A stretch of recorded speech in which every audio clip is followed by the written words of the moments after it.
네, 이번 사건은 수천억의 수익을 낼 수 있다는 대박 사건에 뛰어든 한 남성의 이야기인데요. 네. 나중에 알고 보니까 존재도 안 된 사업인데요. 그 사업을 추진했던 사업가들이 현재 행방을 감췄기 때문에 오리무중인 사건입니다. 존재도 하지 않는 사업이었다. 이 수상한 사업가 누군지 영상으로 확인하겠습니다. 극비리로 진행된다는 대박 사업에 투자를 하게 된 한 남성. 이런 거 항상 사기야. 극비리에 뭐 한다 이런 거. 중요하지만 그래서 한나라 대사관을 옮긴다는 그 자부심을 가지고 꼭 제가 하고 싶었어요. 아주 상당히 좋은 딜이었었죠, 그게. 성사만 된다면 몇 천억의 수익을 낼 수 있었는데요. 여기 사업권 확보를 도와줄 유력한 지원군들, 그리고 가까운 지인의 소개로 시작한 투자였기에 사업권은 따놓은 당상이었습니다. 네. 그런데 어떻게 보면 흑했다고 하잖아요. 다 거짓말이다. 모든 것이 거짓말이었습니다. 기막힌 일을 당했다는 제보자를 만났습니다. 안녕하세요. 2년 전 지인에게 극비리에 하는 사업을 듣게 됐는데요. 돈 우리나라 돈으로 한 10억 이상 나갔죠. 저 여의도에 있는 인도네시아 대사관 이전 사업을 인도네시아 정부에서 그걸 오다가 받아주는 조건으로 근데 투자를 해달라는 거죠. 사업 이야기를 들은 그는 귀가 솔깃했습니다. 그 사업은 여의도에 위치한 주한 인도네시아 대사관을 이전하는 일이었는데요. KBS 별관 앞에 있는 건데. 그러니까 하는 일이 그런 시행 사업이다 보니까 돈 버는 것도 중요하지만 그래서 한나라 대사관을 옮긴다는 그 자부심을 가지고 꼭 제가 하고 싶었어요. 지체할 필요 없이 곧바로 인도네시아로 향했습니다. 그곳에서 만난 사람은 한국인 사업가 김 씨였습니다. 피해자에게 대사관 이전 사업에 대해 설명해준 그는 자신만 믿고 따라오라며 사업권 확보를 약속했는데요. 네. 그는 어떤 사람이었을까요? 거기가 직원이면서 대표라고 했어요. 직장을 하다가 그만두고 개인 사업으로 바꾼 거고 인도네시아 말을 잘해요. 좀 아마 50대 후반. 키도 크고 어떻게 보면 혼란명이 나올까요? 그 다음에 대통령이 어디 간다는 걸 다 알고 있더라고요. 그러니까 우리는 안 믿을 수가 없어요. 대통령이 지금 어디서 유세하고 있다. 그런 것까지 다 알고 있다. 김 씨가 그렇게 확신을 할 수 있는 이유는 따로 있었습니다. 그의 화려한 인맥 때문이었죠. 왕 회장이라고 불리는 현지 육선 국회의원을 소개했고요. 총무처 차관급 공무원, 그리고 대통령의 측근들과도 만남을 주선했습니다. 왕 회장 부인의 생일 파티에도 초대받았습니다. 처음에 이제 거기 이제 계약금으로 좀 만나려고 했고요. 김 씨의 현지 인맥을 보고 피해자는 의심할 여지가 없었습니다. 우리가 가가지고 거기다가 사무실을 냈습니다. 인도네시아 현지예요? 그 대통령 궁 바로 옆에다가. 사업 계약 후 현지에 그들의 사무실도 마련해줬습니다. 김 씨는 피해자를 대통령 궁에도 초대했는데 2018년 8월 사무실을 연 기념으로 마련한 파티에는 인도네시아 대통령의 측근 그리고 정재계 인사들이 참석했습니다. 사업권 확보에 대한 확신을 가진 피해자, 한국에 들어오자마자 대사관 부지를 알아봤는데요. 뿐만 아니라 구체적인 새 대사관 조감독까지 준비하면서 바쁜 나날을 보냈습니다. 생각당이 한 9,000명 가게 되거든요.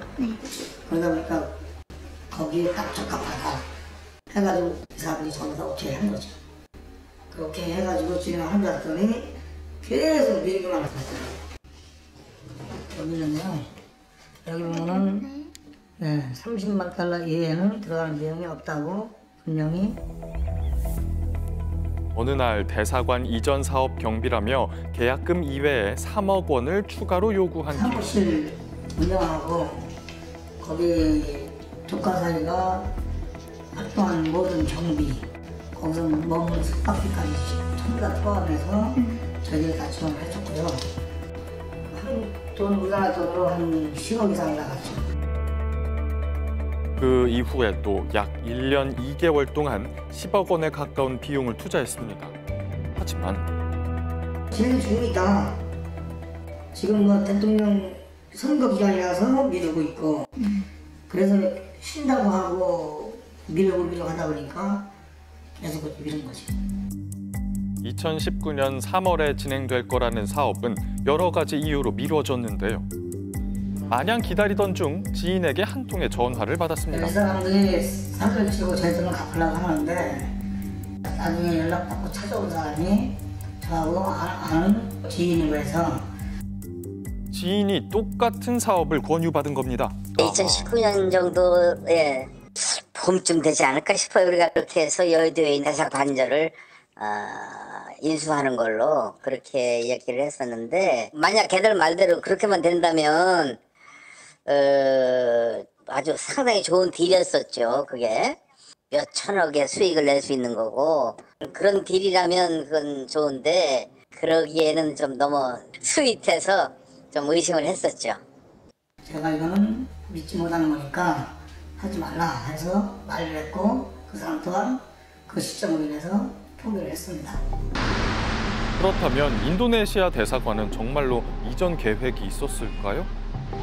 일단은 저희 대사관은 한 번도 이전 관련돼서 얘기한 적이 없어요. 계획이 한 번도 있었던 적이 없고 아마 그 교민분께서 그렇게 하신 것 같은데 가끔 문의가 들어와요. 대표 전화로도 이전 계획이 있냐고. 근데 저는 늘 없다고 말씀드리거든요. 그래서 그때도 안타까웠던 게 한 번이라도 전화만 주셨었더라도. 맞아. 인도네시아에 체류 중이던 김 씨, 그의 소식을 알고 있는 사람이 있을까? 저희도 전혀 정보가 없어요. 그분에 대해서.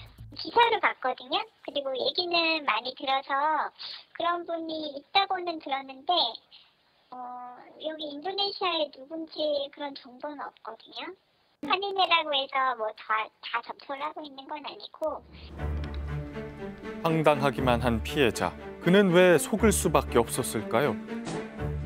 김 씨가 인도네시아에 도착한 피해자에게 가장 먼저 한 일은 자신의 지인들을 소개하는 일이었습니다.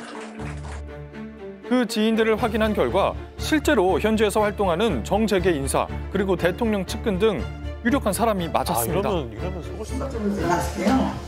왕이랑 딸내미하고 전직 그 차관이라는 사람 있잖아요.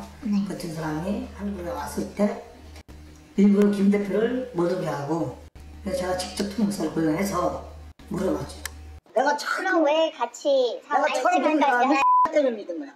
그러니까 2년 전에 그 사람들을 그런 식으로 나쁜 사람이라고 아는데 왜 그 사람들하고 어울렸는지. 내 입장에서는 이거에 대해서 직접적으로 한 번도 들은 적이 없고 항상 그쪽 사람들을 통해서 얘기를 했지 나한테 직접적으로 얘기한 적이 없었고 돈도 항상 그 사람들한테 갔었고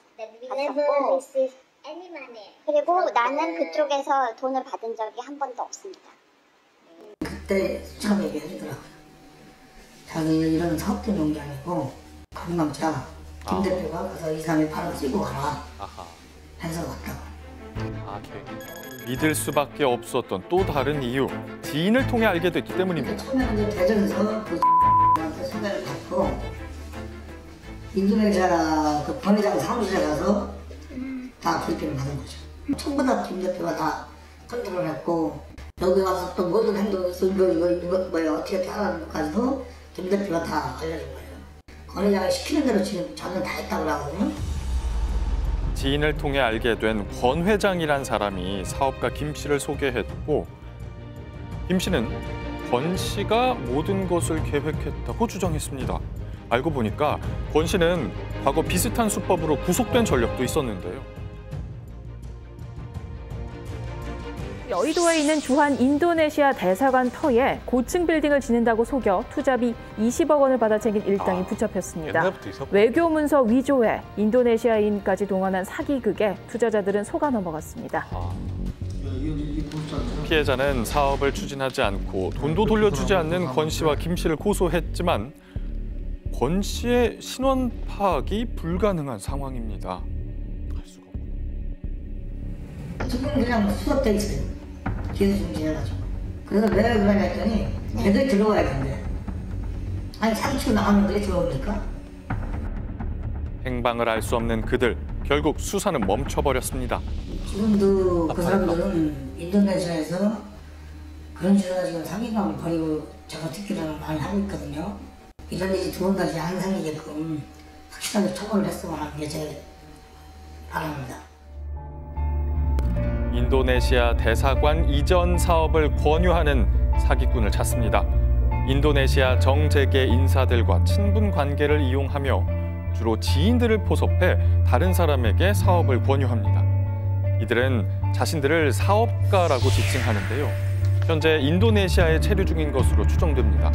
김 씨와 권 씨의 특징을 잘 봐주시고 이와 같은 사업 권유에 각별히 주의하시기 바랍니다.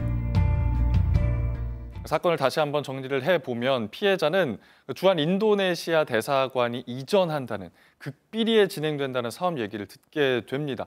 그런데 이 인도네시아 이전 사업이 2011년부터 계속 꾸준히 있어온 아주 고전적인 사기 수법이라고 해요. 이 사기꾼 김 씨와 권 씨는 지금 행방이 묘연해졌고 수사가 지금 중단된 상태라고 지금 영상에서는 확인이 됐는데 현재는 지금 어떤 상태인가요? 네, 그렇습니다. 담당 경찰서에 확인해 본 결과가요. 그 김 씨, 이제 피고소인이죠. 김 씨는 그 피해자가 고소를 했지 않습니까? 네? 그러니까 자진 출석해가지고 1차 조사를 받았어요. 네. 1차 조사를 받은 다음에 나온 다음에 해외로 출국했기 때문에 현재 행방이 이제 오리무중인 거고요. 또 권 씨 같은 경우는 약 10년 전 2011년도에 인도네시아로 출국해가지고 한국에 들어오지 않고 있습니다. 그러니까 권 씨하고 김 씨가 현재 한국에 없어요. 그러니까 수사가 되지 않은 상황인 거죠. 네, 인도네시아도 섬도 많기 때문에 한번 숨어버리면 찾기 힘들 것 같다는 생각도 드는데 근데 형사님 지금 피해 금액이요. 한두 푼도 아니고 8억 5천이더라고요. 이러면은 인터폴이라고 해서 국제 수사 같은 건 좀 협조가 안 되는 겁니까? 지금 피해 금액으로 본다고 한다면 인터폴 수사를 통한 국제 공조 수사는 가능은 한데요. 문제가 있습니다. 여러 가지 조건이 충족이 돼야 되는데 문제는 김 씨가 조사할 당시에 모든 책임을 권 씨한테 미뤘다고 하거든요. 그러다 보니까 그 권 씨와 김 씨에 대한 정확한 그 범죄 혐의가 입증이 되지 않는 거예요. 입증이 안 되기 때문에 인터폴 수사 요청이 사실은 쉽지 않은 거죠. 그렇기 때문에 그 권 씨와 김 씨의 혐의가 입증이 될 경우에는 인터폴 요청이 가능을 합니다. 약간 애매한 상황이군요. 아까 뭐 화면에 또 나왔듯이 실제 그 인도네시아 정재계 인사들과 친밀한 관계를 맺고 있었기 때문에 그것을 이용한 수법이었다고 합니다. 권 씨하고 김 씨가 어떻게 그들하고 관계를 맺었는지는 아직 확인되지 않았다고 하는데요. 주한 인도네시아 대사관에 이전 계획이 있느냐는 문의가 종종 들어온다고 합니다. 그런데 그런 계획을 세운 적이 단 한 번도 없다고 항상 답변을 한다고 하니까요. 주의하시기 바랍니다. 이 달콤한 사업 계획 항상 각별히 조심하시기 바랍니다. 다시 한번 이분들에 대한 정보 알려드릴게요. 주한 인도네시아 대사관 이전 사업을 권유하는 사기꾼을 찾습니다. 인도네시아 현지 정재계 인사들의 화려한 인맥을 내세워서 지인을 통해 사업을 권유하는 수법으로 사기 행각을 벌이는데요. 이 사업에 관심이 있다는 사람과 주로 접촉하는 김 씨는 50대 중반으로 추정되고요. 큰 키에 호감형 얼굴, 그리고 또 다른 한 사람 권 씨는 60대 후반으로 추정됩니다. 이 두 사람을 각별히 주의하시기 바랍니다.